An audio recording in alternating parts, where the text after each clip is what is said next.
Thank you, everyone, for coming. Thank you to our panelists. I know it's the last panel of the day, but it should be a fun and hopefully a little spicy one, just to get everyone up and ready for the evening events. All right. So welcome, everyone. I think we've already done a good introduction to everyone. We have a good array of different vendors here. We have someone from the bug bounty space. Michal, you do something in ImmuneFi, right? What do you do? Yeah. I pretend to run it. I mean, really, the team does all the work, and I'm just a pretty face at this point, but I try to show up at events like these. Oh, okay. Good. Yeah, we want to make sure that it's still running. A lot of our bug bounties are still running on ImmuneFi, so that's good to hear. I know, Umar, you were at Chainpatrol, so focusing on IP protection or brand protection.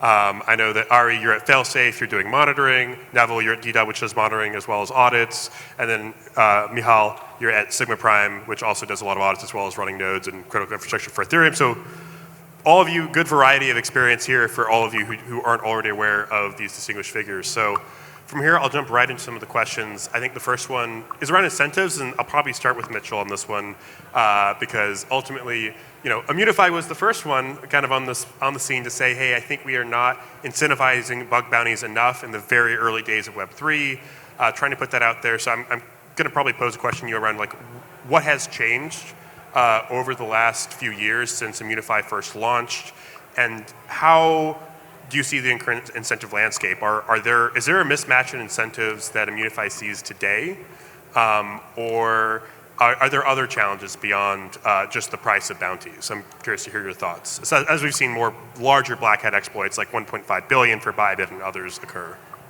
Yeah, okay, so first of all, when you ask that question, it's so broad because we launched our thesis for the scaling bug bounty and a crypto-specific version of bug bounties 5 years ago.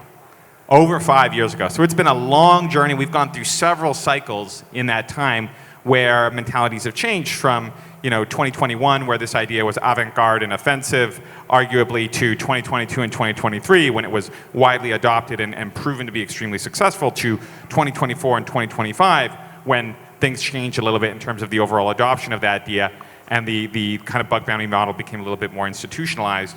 And I think that, especially over the last few years, the changes that have happened on the bug bounty side are quite negative for incentives. And specifically, the changes that happened is we stopped seeing as much upward pressure on bounty sizes. Okay, that's number one. And over the last 2 years, we've begun to see the erosion of standards in the bug bounty space as a whole. And this is the big problem with the incentives, I think. I think bug bounties should be larger, can be larger. There are very clear paths by which we can increase the financial lucrativeness of the model that we haven't yet taken. But the more concerning issue is that the trust in bug bounties as a standard has become eroded because of the behavior of market actors with customers. And to be very, and this is, speaking of the title of this thing, this is actually really driving some problematic things in the market because we have less and less white hats on a relative basis. Yes, the overall community keeps growing and we're more and more successful in driving bug bounties as an industry still, but the relative percentage of security operators participating is less and less and less. And that's really being driven by, I would say, two factors. Number one, certain players in the market are undercutting the bug bounty model and hollowing out the social and legal protections that were originally given to security researchers. Like, as far as I know, ImmuneFi is the only player in bug bounties in crypto at this point that will still hold, projects to account. And we can't even do that all the time. We can't succeed. We don't have unlimited power, but we do apply what power we have to protect white hats as much as we can. It's not enough. We're constantly trying to expand that. But no other player does, as far as I know, at all. They basically fall to whatever the customer asks for. And this goes in with the second problem that is kind of hollowing out the bug bounty model. And obviously this is not applying for us in the same way, but it's certainly applying for other industry parties, which is more and more we see them offering these products at cost or negative. And so, because they're basically trying to use that to drive upstream audit income or income into other products. And as a result, it never makes sense to fight and protect the security researchers on most of these platforms when, like, you know, this is just a freebie product, right? This is just a loss leader for you. So this combination of things, which hasn't affected all of our competitors. I think there are other upstanding, you know, bug bounty platforms in crypto, and I really respect them. But it's affected a number of them. And this state of affairs is leading to a situation where hackers risk more and more abuse, Whitehats risk more and more abuse on bug bounty activities because nobody's going to come and protect them. And this is creating some problems. This is a big change from where things were 2.5 years ago. Okay, so in short, like the number is really not the problem. Like you can have a high bug bounty number, but the trust that the payout will actually happen is a key issue. This is the key disincentive because the numbers, it's already life-changing money, right? These are already millions. We can get more, we should do more. But the problem is if you can't believe that money is real, it doesn't make a difference how big that number is. It's all a lie, right? It's all a fabrication. It's all smoke in the air. And that's where the destruction of trust in the institution and in the social norm is problematic. All right, I want to go to the auditors or the people that do security research in the panel, Neville, Michal, like, do y'all have a perspective on this, given that I'm sure you've found yourself reporting bugs at some point? Yeah. So what Michal is saying Mitchell is saying is 100% true about this issue. Actually, in the old days, it used to be that bug bounty providers used to get a percentage of the awarded bounty. And it used to be a small percentage. So that created an incentive for the bounty provider to not exactly side with the security researcher, but it did create a little bit of an incentive for the bounty provider. At the same time, the bounty provider had the incentive to retain the customer for the future because people would be finding critical and high vulnerability issues, you know, in perpetuity in most of these protocols because protocols will be updated, you know, new versions will be released and stuff like that. Yeah, generally it used to be the case before that we used to negotiate directly with the projects. I mean, by negotiating, I mean like, you know, go to the project and just tell them what the bug is. And nowadays, you know, with these bounty programs, when there's a lot of terms and conditions, really they should just be bound by the amount of value that is at risk when it comes to high and critical severity issues. And even if it's out of scope, or if it's in a contract that has been deployed but isn't actually like part of the scope yet, yeah, so those kind of like vulnerabilities and claims should be honored as well. Michal, do you want to add anything? Yeah, look, I agree with everything the guy said. Particularly agree with what Mitchell said, that it's already life-changing money. Like, so the incentives are definitely there. It's all about how we can make it that the actual researchers actually feel comfortable about submitting the bugs and whether they are going to be properly, I guess, acknowledged by doing that and not going to get in trouble for doing so. So I think there's the things to answer. But yeah, the incentives definitely are there and they're already big. Yeah, if we can just add on to that, I think that even if the, payouts weren't there, I think security researchers would still be hunting for these bugs and working on these really challenging kind of issues here. But I think the lack or maybe the disincentivization of actually disclosing, that's kind of what's really the question here. It's like, it's not necessarily that people are, we're incentivizing people to become black hats. I think it's more so that we're not giving them the reason to even report those low severity things, those medium severity things because they just don't feel strongly that they'll get a payout at the end of that. Can I make a comment there? It's not entirely true. We actually, with the recent shift in the industry, we are risking incentivizing black hat behaviors because every white hat who gets screwed on one of these deals that goes bad gets resentful about it, gets angry about it, says, I'm creating incredible value. I come in good faith as an honorable person. I disclose and do a righteous duty to this project and their community, and they screw me for it. They stab me in the back, and they try to get their lawyers on me and threaten me and make life difficult and make me to agree to something, and I feel dirty about it.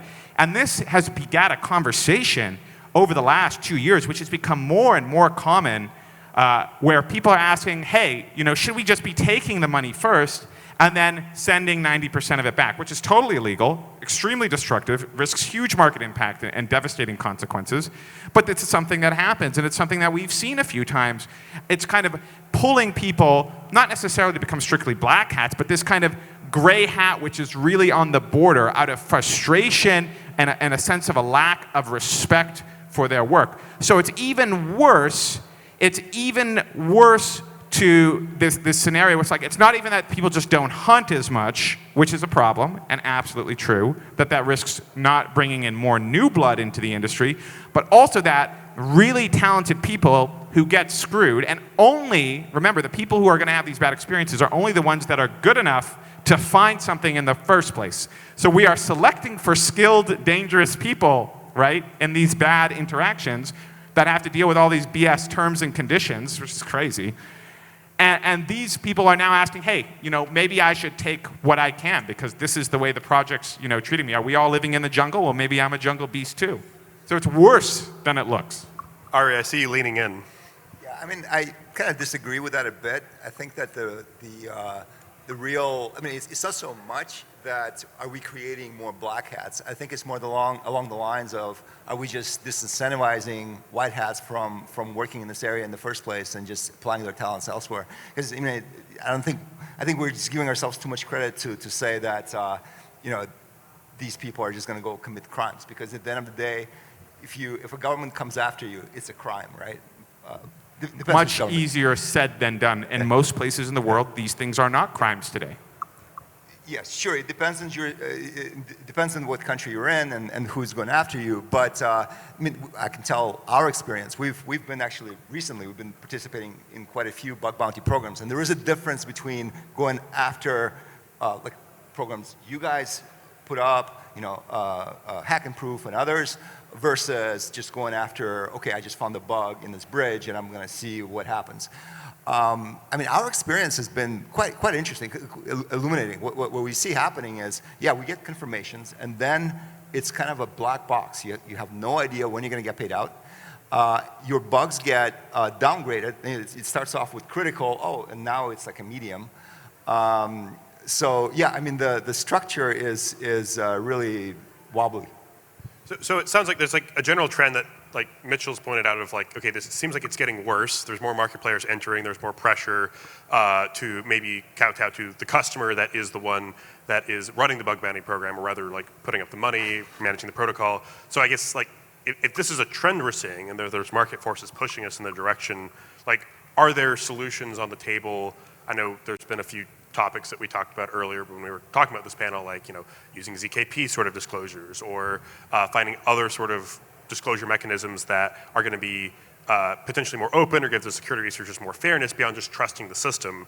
Like, is there anything that we could be meaningfully implementing as an industry or as vendors that could push back on this trend? Well, I have lots of thoughts, but I'll bias it if I go first as a practitioner. I would love to hear what my colleagues think about this first. No pressure, you guys. I can go first if you like. Yeah. As reporters, like, is there anything that would make you more comfortable reporting given the experiences so far? Yeah, I mean, my take on this is that like maybe 40–50% of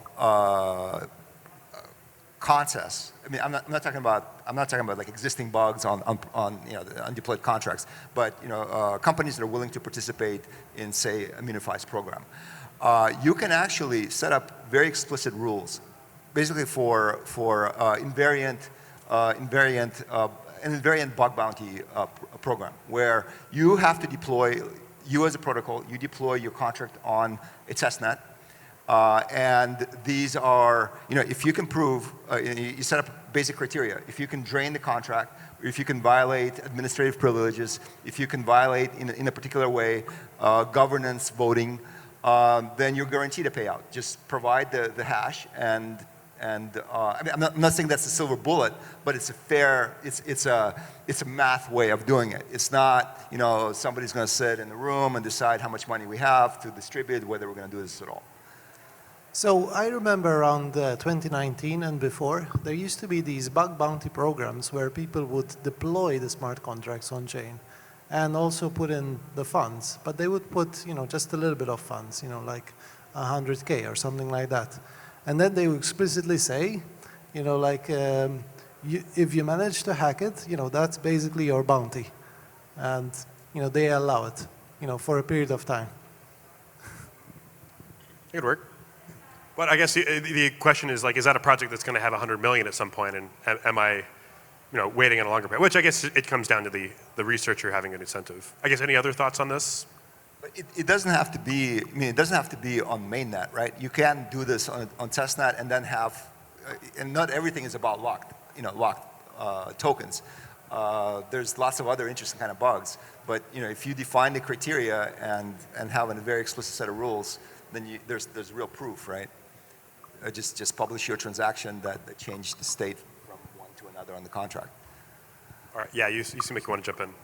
I'll make some comments. First of all, so that idea is always fun, like the kind of CTF approach. The challenge is when you're on the other side of that deal, you don't want anything on chain. You don't want anything visible to anybody else because you want to limit the damage. So you would never have like a copy of your contracts sitting somewhere, of your copy of your main contract sitting on testnet and be like, oh yeah, pwn my testnet contract, because smart people are going to monitor that, and if they see that pwnage occurring, they're like, oh, okay, time for me to make a move.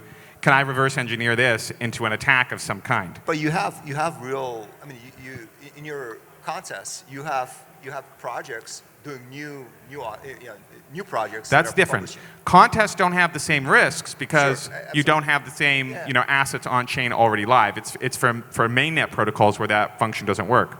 And as to the explicit rules thing, explicit rules work really, really well. The way, Neville, you remember this, like the way we traditionally tried to design our bug bounty programs is to cut as much of the verbiage as possible, as much of the legalese, and have really simple explicit rules. And we've encoded things like, weird things like primacy of impact or different responsible disclosure policies, which are like kind of templated structures. You learn them once, you now know how they apply across everywhere. They're as simple as possible. Projects don't get to define their own funky little rulings wherever possible. They have to choose something that's already pretty reasonable, that's reasonably fair, right, to the different parties. That works really, really well when you can do it. The challenge, one of the challenges that we see here is that more and more other platforms are basically giving way and encouraging projects to set whatever terms they want. I'm thinking of examples where they say literally, oh, and here are our bounties, but we reserve the final right to describe, to choose how much you get paid entirely as we want, and if we don't agree with it, we're just not going to do it.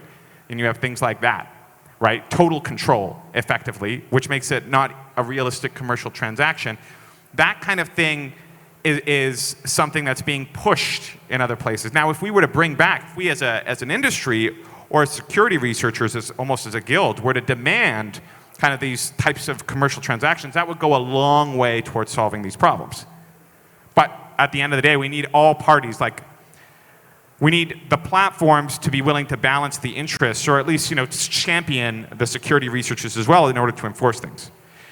I would take that even further, and one of the things that we have been doing, it's not been a one-way process, right? We have also been pushing against this erosion. So for example, you might be familiar that we launched ImmuneFi arbitration, right? We launched the world's first court system only for on-chain vulnerabilities that provides real legal teeth and global transnational enforceability for bug bounties on ImmuneFi, okay?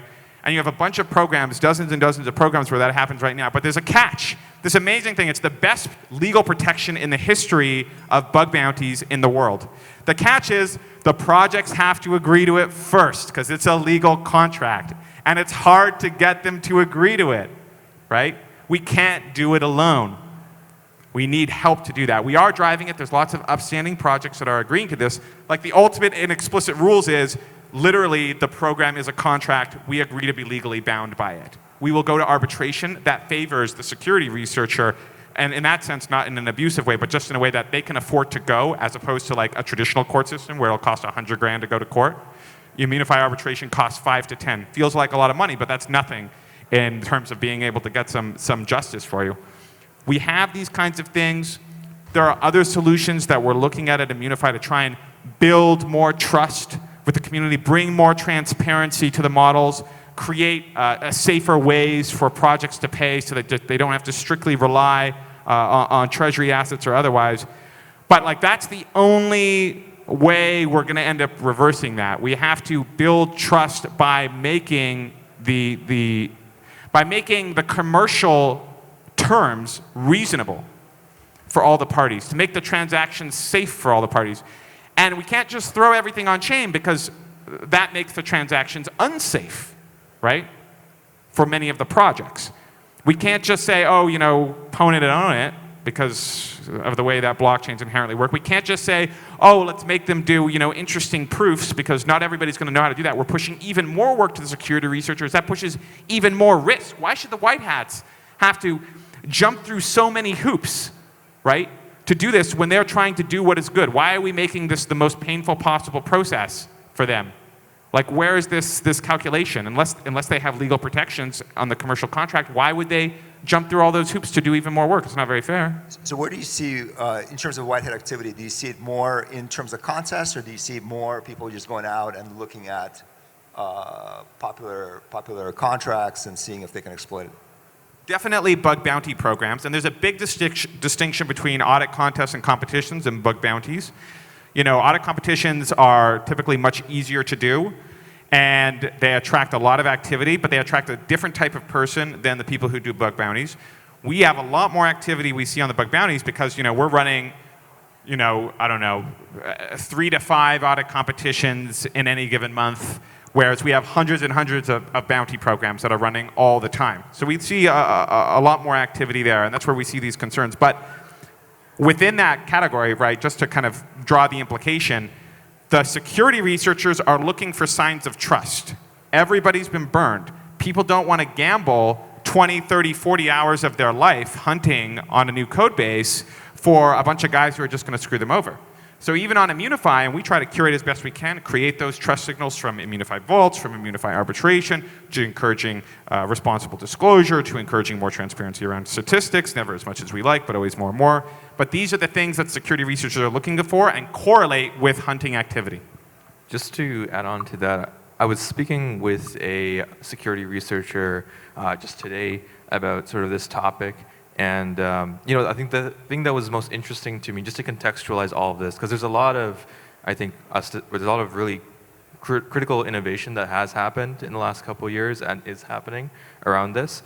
But you know, they were contrasting this to the Web 2 world, you know, the HackerOnes of the world, and they switched off of, you know, Web 2 bug bounties into Web 3 for the reason that it was more transparent. It was more clear what was going on behind the scenes, less cloak and dagger, you know. But, you know, they were still expressing to me that, you know, things have gotten harder, you know. And I think only in the last maybe 2 to 3 years, you know, max. So I think that's the main thing that we need to kind of think about is like, is adding more complexity, you know, going to make the problem better? Or are we in this situation because of certain decisions, you know, and just, I don't know, come back to first principles again.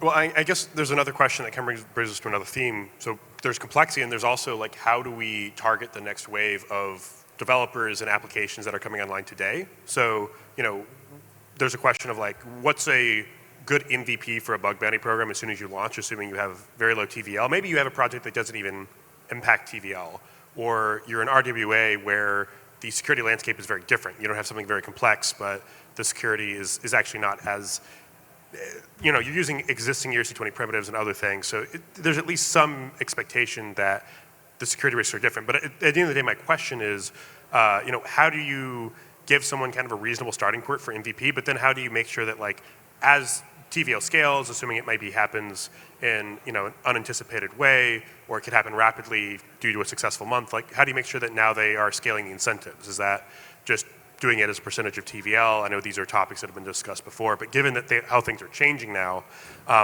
is there, like, I don't know, I can start with you, Michal, again, but is there a fresh take on this from anyone on, you know, how can we make sure that, like, as potentially institutional money comes online, we're scaling incentives without falling into this trap of becoming harmful to disclosure? The challenge with starting with me is I have to deal with this stuff every day. So I have these, you know, in-depth, complicated opinions. I hope they don't bias my colleagues. We can start at the other end. Let's start at if you the like. other Yeah. end. Because you guys are going to have really novel thoughts people want to hear about. And then I'm going to come with the boring, you know, company side. Look, so I have a few thoughts about this. So first of all, when you launching a bug bounty, you would probably already gone through a security audit, and you've already sort of done all the security-related things beforehand. So the bug bounty, to me at least, it feels like almost like a last step, right? That you have that to basically catch all the bugs that probably either have been missed or maybe something else basically happened along throughout the whole life cycle of the project, right?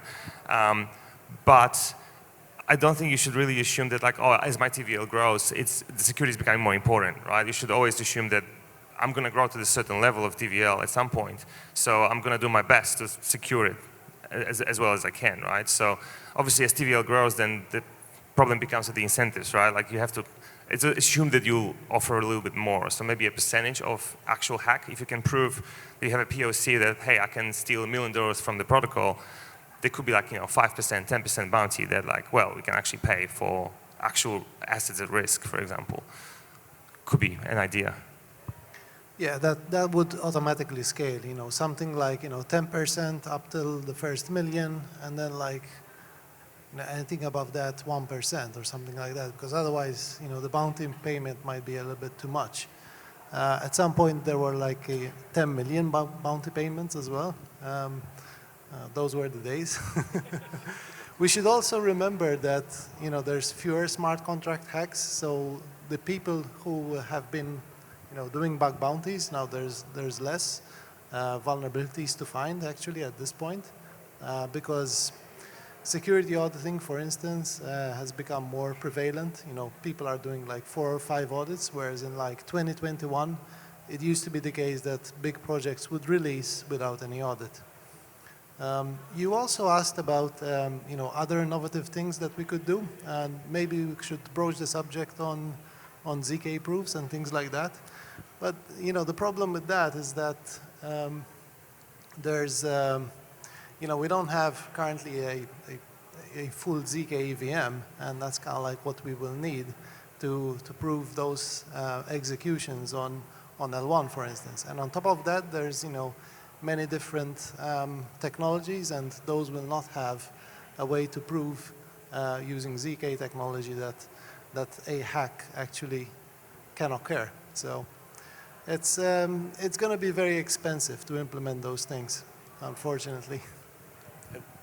Real quick, just to kind of add maybe a devil's advocate perspective of if I'm an early project and I have a large bug bounty program and it doesn't scale effectively, that payout might be a fair one, but it could also be, life-changing money for the developer could also be company-ruining money for me, which is probably where some of the pressure to not pay out comes from. Granted, some of it I'm sure is just company interest and greed, but that's maybe one consideration of how do we make sure that they're never in a position where they're basically they're capitalized well enough ahead of time that basically you're you don't launch a project unless you can afford to have an effective bug bounty program.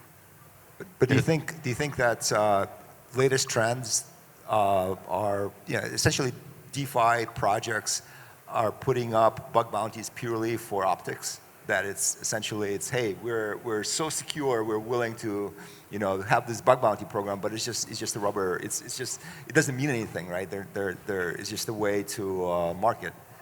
I'm kind of curious what Michael thinks about that. My name keeps changing. Sorry. I have a thought. Okay, I have 2 thoughts. Number one, and I want to touch on this point you just mentioned about not having enough money because it's a red herring. It's a lie, and we should burn it with fire. But we'll get there. The first thing is, okay, what should we be starting with? And the reality is, if you're building in crypto, I think we're at the point where threat modeling from the beginning or from the time you begin to architecture your contracts and your product is part of the thing. And you should know, or you can very easily go from threat model to ideal bug bounty program, assuming said product has continuity from the very beginning, okay?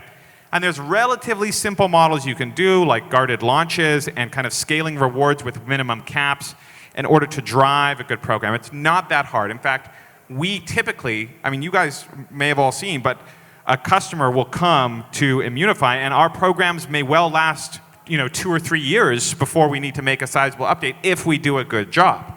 Of course, if they make substantial changes to the product, that changes. But there are ways to do that so that they scale, because the threat model that a particular protocol will have is unlikely to change materially in that time. Why? Because we're already operating at max difficulty. We say in the beginning of the threat model, assume North Koreans are going to try and break into your stuff. You're like, we don't have to guess about how severe it's going to be. It's max severity. Relax. Just assume the worst case. That's how we're going to start. And as a result, it becomes much, much easier to build these protocols. Now, the challenge that you get, of course, is the financial concern. Not the, oh, is it hard to build a program? Like, as soon as you come to specialists at ImmuneFi, we basically abstract all of that problem for you if you let us, okay? The challenge you get is, well, oh, can I afford that? Oh my God, $100,000 for a bounty? Oh my God, that's so much money. What am I going to do? And you're right, it is too much money. But there's a way around that, which is the next logical evolution in bug bounties, which is a step that we haven't taken. And it's something certainly we thought about ImmuneFi for a long time that we've wanted to do. We haven't been able to take it yet for business reasons because the market has kind of pushed us in a different direction, obviously, with ImmuneFi Magnus. But it's something I would love to do. I'm thinking about doing this year. I'm hopeful that I can with all of you, my security colleagues, which is changing how we think of where critical, funds at risk rewards come from. And the reason we need to do something like this is because the industry can actually absorb a much higher amount of security budget than you would think. The challenge is we're pulling, and this is more of a financial thing, we're pulling security spend from the wrong place. We're pulling it from annual budgets. We're pulling it from security spend. But where should absolutely fatal, permadeath, life-saving money to pay for a critical scenario, where should that come from? Should that come from the annual security budget? Is that the only place that we should let it go? That's very stupid, right? No, there's two other great locations that we can look at. Number one is we can look at the underlying equity or equity equivalent of a said project. Every project has its own tokens. That it could be like, hey, look, yes, we can only afford 50 or 100K or like this, but you know what else we can afford? We can afford 1% of tokens. We can afford that. Would you like 1% of tokens if you protect us? That's better than nothing. That's better than a lot of things. I see some shaking of the heads. You guys may laugh. Bug bounty, you all want to take in tokens, just only tokens. You say that, but if you had a case where, I don't know, a layer 1 blockchain, layer 2 blockchain, or a big DeFi protocol would offer 20 million instead of 2 million on their bounty, but the rest of it is payable in liquid tokens, which are trading on large exchanges, I think you would take that deal in a heartbeat. And suddenly, their ability to offer a compelling incentive is massive. It's not 10x massive, because you're still going to discount the token value. But it's much more than 1 or 2x. Like, it's very meaningful to be able to get, okay, I'll get $2 million in cash and 18 million in a liquid tradable token, and they can be able to provide a much more compelling security incentive. And that lightens the burden on their treasury significantly. That's meaningful, as long as you can trust the amount. That's one thing. The other thing is, well, we can go, why can't we access underlying TVL, right? It's not as if these token depositors don't know the risks that they're taking. Wouldn't they prefer to be able to take a haircut on their losses versus, basically abandon themselves in the security market to their fates, to the wolves, because the project doesn't feel like they have enough budget to pay? And in my view, having talked to many investors in the industry, this is a trade that they would happily take. But they're not even given the option because most protocol teams don't even imagine how this can be done. These are two things that we can do that will dramatically change this question and eliminate this budgetary issue. The security researchers, Whitehats, will still complain because they're like, but I like cash, not equity. But look, guys, we can offer 10 times as many rewards in equity and ultimately, depositor funds in some form if we can come to the right social arrangement that all of us can agree upon. But cash is always harder to get. What do you want to do? I don't know. Would I want to publish a security issue about something I now have equity in? That's a tough one. It might affect the value of my payout. Yeah, I don't know if I can add much more from what Michal said, but I think the one thing that I was thinking about with this was how, I don't think TVL necessarily is the right metric, but I think some level of the maturity of a project should correspond to kind of the incentives for security researchers. And I think I like what Michal said about, thinking about the threat model and thinking about sort of what is, there's the worst case scenario, but I think also we should be thinking about sort of not just like, okay, I need to do a bug bounty program. What is the appropriate amount I should be putting into this. I think it should really be coming down to, okay, I have these problems, that I'm going to be launching. How do I, make sure that there's a trust and security around this project? And it's not just, my smart contracts. It's also, my team, making sure that they are secure, that we have the right operational security, the right measures in place. We know who to call. We have the right lines of communication. These are all part of that, that security budget that the organization is putting together. So 100%, I think that security budget should increase. Now, I don't know if it should be in some form of a tokens or something like that, but I do think that at the very minimum we should take away is that minimum bar for every project that's launching should be thinking about all these things and not kind of just wrap them all up in one solution.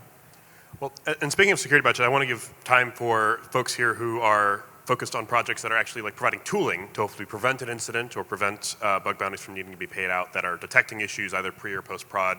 So for those of you at Chainpatrol, at Failsafe, like what are some of the ways that you help try to prove value? Because at the end of the day, you're a line item and maybe things are going well, there's no bugs detected. Is that just because the team's doing really well? Are they getting value to your product? So I'm just curious how you approach that same budgetary question when you're talking to teams and saying like, this is why the tool is valuable, even if maybe there's not an incident that proves it. Yeah, I think a lot of cases for us, we come to projects, as soon as they have sort of a name in the space, like or a social media account or whatever it might be. Like just for context, like Chainpatrol, we're focused on mostly a brand protection and off-chain monitoring. What I mean by that is like everyone on your team, your social accounts, your website is a target from the social layer to be attacked.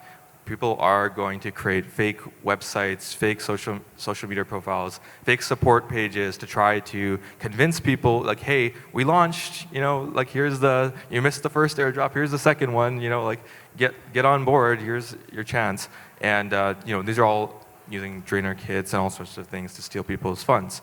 But going back to your question, I think when we talk to a lot of companies in the space, a lot of chains and DeFi protocols, maybe 2-3 years ago when we started the company, there was not a lot of, we got a lot of like question marks and quizzical looks when we said, hey, we're doing security in the space. It was like, oh, are you doing audits? No. Are you doing, smart contract security? Are you doing bug bounty programs? No. So like, are you guys security? Or what are you guys doing here? So that has changed in the last 2 to 3 years. Now when we go and talk to people, they already have confronted this problem. And it's often not who you think that's seeing this. It's the heads of marketing, not necessarily just the heads of security. Okay, so it's something that maybe, have you ever been paid from a marketing budget? Yes. Okay, then you go after other budgets is maybe one of the answers. We go after people who are feeling the problem the most, people who understand who it's affecting, who stands to lose. That's kind of who we talk to. And oftentimes in organizations, that's founders. Like every time I talk to someone, if I can talk to a founder, this is something that they care about. And I think that's kind of what we should ask is like, who is in the organization is the one who stands the most to lose from that. And that's how you can talk to about, okay, what is the right price to pay for this service, or what is the right time to initiate this?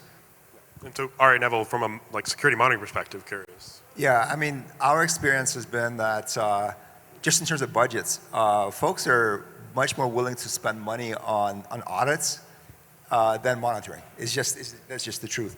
And we focused a lot on audits, and we've been quite successful at that.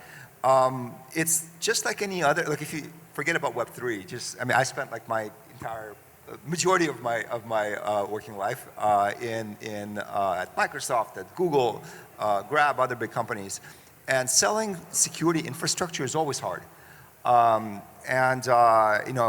Especially with something like, I think monitoring is one of the least friction kind of a product that you can possibly have. But you have monitoring, and then what? So you basically, okay, so a transaction happened, and then the next step is like true integration, where you detected anomalous behavior, and then you trigger an automatic pause. That, I mean, that's an investment. It's a great defense in depth mechanism, but the same sort of friction that I have seen throughout my career in Web 2 in terms of spending, even I see it even to a greater extent here. That's yeah. All right. Well, I know we're near the end of time. Do we have any rollover time? We're the last event. I'm looking at you, Muli.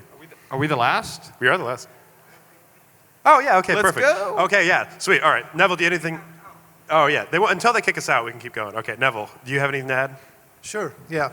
So, this discussion about, Whitehats becoming Blackhats, something like that, it's not as clear-cut as that. Really what's going to happen is more Whitehats become disincentivized. And actually, the Whitehats and Blackhats, they can be Whitehats on one day and Blackhats on another day. And occasionally I come to conferences like this, like DSS, and I might meet some guy who tells me, hey, I use your decompiler to hack an MEV bot. And I'm like, I didn't need to know. Like, I don't want to know. So, the Black Hats are actually coming to security conferences too, right? I mean, that's why they're good at it. And I know of cases in which, like, people at security companies have been caught hacking projects as well. So this is real, unfortunately. Anything to add, Michal? Yeah, I feel like with the white hats and black hats, it really comes down to the ethics of an individual, right? So sometimes black hats are not really caring about money. They just want street cred, right? They just want to feel like they're the best, right? So, and then on the other side, as you said, white hats, obviously they want to do the best for the greater good, for the protocol. Also, try to make some money if they can be incentivized by it. But there's always both sides, right? So it all comes down to, I feel like it comes down to an individual, but also, I guess, the situation. Like, I can give a spicy take. One more spicy take to finish us off. Okay. Well, don't we have questions? No We can questions? take questions. Yeah, we probably have time for that. Well, let me yeah. go. We are absolutely creating more black hats these days than we used to. No question. Now, it's not entirely our fault. Yes, these like underhanded, short-termist, greedy little things I see from some players in the industry, which really annoy me. I have no respect for it whatsoever. I think are really creating problems and creating more black hats out of some of my peers. But a lot of it, one big challenge is we face this downward pressure that comes from the financialization of crypto. The reality is, the more we win, the more we're going to become Wall Street 2.0. And the more that happens, the more we adopt financial culture. So crypto itself is becoming a more PvP, a more predatory environment, a more extractive environment. Now, historically, security has been really one of the safe havens where I feel like, along with like underlying protocol development, we attract the greatest people, some of the most brilliant, some of the most beautiful, some of the most noble people in this space who really want to contribute to something larger and are not strictly here for the commercial returns. But as the space becomes more and more financialized, and as the money gets bigger and bigger, and as you look around and you see some suspicious people doing suspicious things, getting suspiciously rich, you can't help but be bothered by that, right? Meanwhile, you're hauling ass to protect the industry and get access to that line item in the security budget, and you're like, okay, this is an interesting thing. I'm not sure I like it. And this is happening more and more and more and more and more, and it's creating more and more and more black hats as people are like, well, where's my cut of that pie? I created value too. The only protection against this is the security community really coming together and pushing a very specific value set along with the incentives and economic support that make this fall into gray hat and black hat behavior not necessary. And to be fair, over the last 5 or 6 years, we've done a great job. We've been winning that war. We've created amazing opportunities across the security stack. But I think over the last 1 to 2 years, that's been beginning to slip. Okay? Now it's trending in the opposite direction. Now we don't just have to worry about APTs and North Koreans and like weird hacker gangs from Eastern Europe or increasingly other countries. I've seen records of a number of other countries, getting in on the game. Now we also have to worry about people just getting so jaded by the financialization of crypto, which is inevitable. It cannot be stopped, right? That's the price of victory. We're going to win. but that means we're going to become financialized in the process. You know, can we push back on that enough? If we don't, the pace of black hatification, so to speak, which is really just everybody becoming gray hats and prioritizing their commercial self-interest, right? It's not, you know, being evil or anything. It's just like, well, I want to make money too, and why should I make some sus, you know, protocol run by suspicious people? Why let them make all the money? They're going to screw me anyways. I'll make some money too, and I'll send whatever amount of money I want back if I feel like it, right? That's how people are going to think about it. The only way to deal with that is to push back at this level, at places like this, and to create these meaningful incentives and good and safe ways to contribute and be rewarded for doing good. If that keeps slipping, we're going to keep slipping on this question. All right. With that, do we have time for 1 or 2 questions? Nope. All right. Oh. Okay, we'll do one.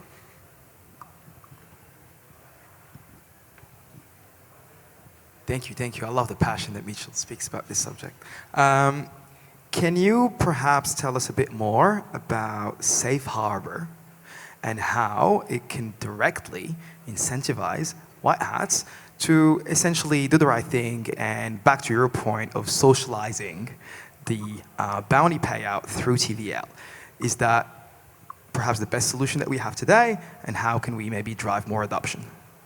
Sure. So for those of you guys who don't know, Safe Harbor is this wonderful legal instrument that we use. It was created by SEAL, an alliance of security firms, with its first successful application during the Balancer hack, which is a big moment, the validation of this technology to protect millions upon millions of dollars in people around the world. Now the challenge, so there is real innovation that has been going on over the last few years to improve on-chain defense via bug bounty-like mechanisms. Safe Harbor is one of those. And it's exactly the kind of thing, right, the ImmuneFi, or the original kind of bug bounties that we designed were. It's a social legal standard, because this is the kind of thing that works at the incentive layer, right? Social legal conventions, not necessarily code, right? Not necessarily tech. Social technology is what you could call it, but not that much more than that. And what Safe Harbor allows you to do is, if there's live funds at risk, if you can validate that funds are being stolen from a protocol right now, then that protocol has preemptively given every one of you in the crowd here permission to hack them in order to save those funds and return them within 24 hours to a safe address, okay? And that is a new layer of the stack, right? A new last line of defense that we just didn't have before, and now we see it working with the Balancer case right now. So that's a really big deal. Like, just because we're under some pressures with the financialization of crypto, just because these difficult incentives are kind of squeezing us a little bit, doesn't mean we're not continuing to innovate as an industry and create more and more ways to do good. This provides every monitoring player, for example, a chance to jump in if they see a vulnerability like this, steal the money to save it, and ultimately be comped for it, because in many of these cases, the Safe Harbor is comping at the same rate as the bug bounty on a scaling basis, which could be well be 10%. Sometimes with the 1 million, that's definitely not true, because I run Safe Harbors with bigger rewards than that. There are more, but different philosophies in different places. Whatever, we're innovating on it, and it's really working. Safe Harbor's amazing. Cool, thanks guys.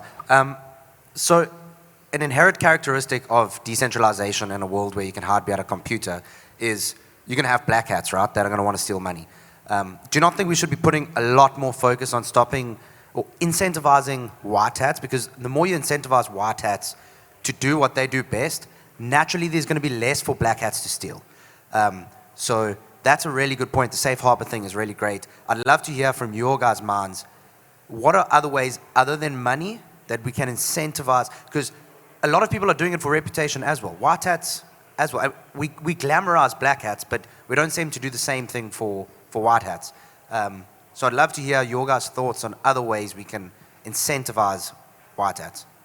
So one way to incentivize white hats, which is quite simple really, is, if there's a bug that is found and it's fixed, they should also publish it, and say, this is the bug that this guy has found, this is why it worked. It's basically a post-mortem without an actual, the vulnerability being triggered.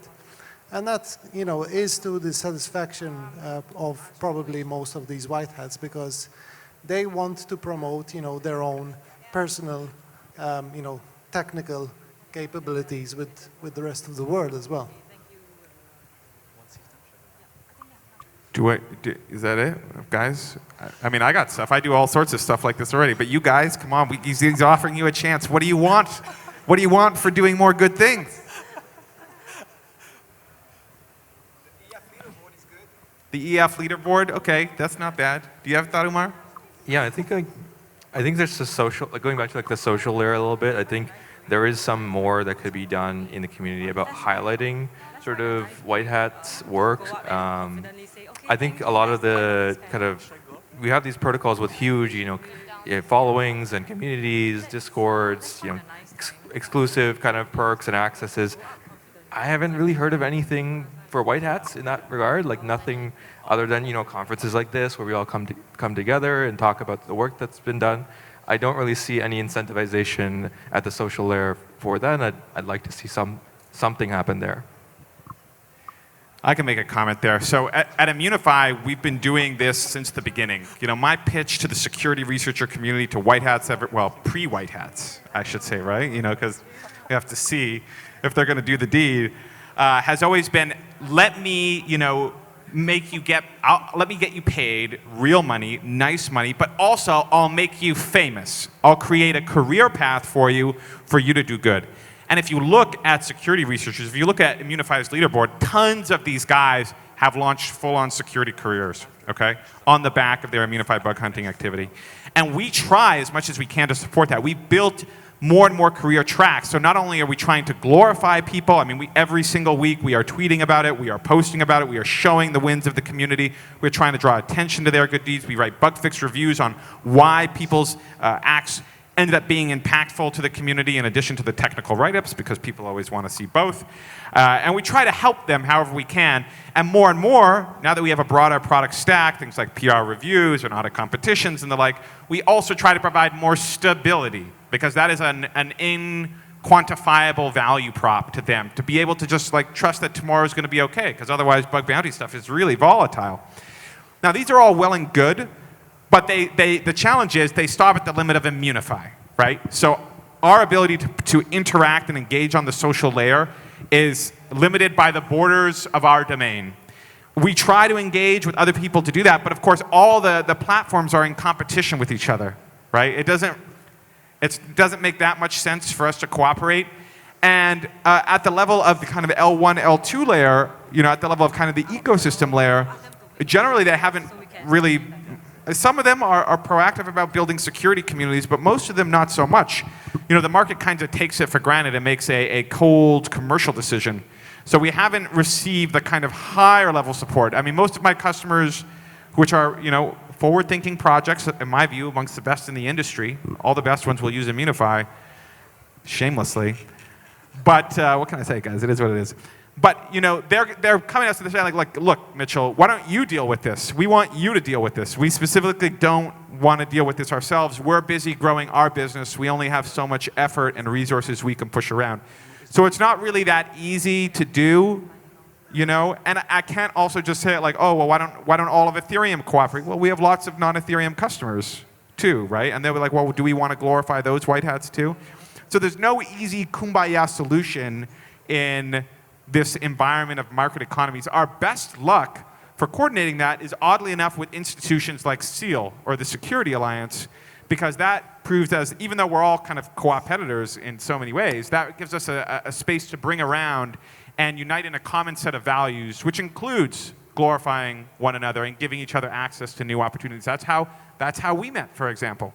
Would you consider extending the credit line? I'm sorry to interrupt you guys. Yeah, it's okay. They're going to kick us out soon. So, all right. Thank you, everyone, for sticking around. The lights are turning on. DSS is over. Thank you, everyone.